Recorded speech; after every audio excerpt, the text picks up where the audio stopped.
চলে এসেছি মেঘনা ফুডস অ্যান্ড রেস্টুরেন্টে। তো আমরা এখানে স্পেশাল শরবত অর্ডার করেছি, যে শরবতটা এখানে আপনারা দেখতে পাচ্ছেন। প্রথমেই আছে মেঘনা শরবত, 110 রুপিস। এছাড়া আরো অনেক কিছু আছে, প্রত্যেকটা টেবিলেই রাখা আছে, আপনারা এখান থেকে যা খুশি অর্ডার করতে পারেন। আমরা অর্ডার করেছি মেঘনা শরবত আর মেঘনা স্পেশাল লস্যি। আর চিকেন বিরিয়ানি উইথ বোন, যেটা নর্মাল দম বিরিয়ানি সেটাই করেছি আজকে। পরের দিন আরো নতুন নতুন বিরিয়ানি খাবো একদম। তো এটা হচ্ছে লস্যি, মেঘনা স্পেশাল লস্যি। আর এটা হচ্ছে মেঘনা স্পেশাল শরবত। আমি জানি না কি দিয়ে তৈরি এটা। বিরিয়ানির সাথে এখানে যেগুলো দিয়েছে, রায়তা দিয়েছে, তার সাথে এখানে আরেকটা জিনিস দিয়েছে যেগুলো, হ্যাঁ, যেগুলো এখানে স্পেশালি দেয়।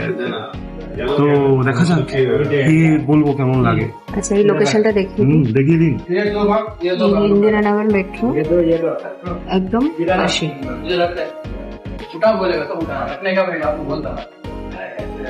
কেমন লাগছে স্টার্টার হিসেবে? নতুন কিছু এটাই তো নতুন কিছু, ছিল তাই একদম মিস করে যাচ্ছি নাকি কিছু? আচ্ছা দেখি, ট্রাই করি, আমাকে একটু দেবেন।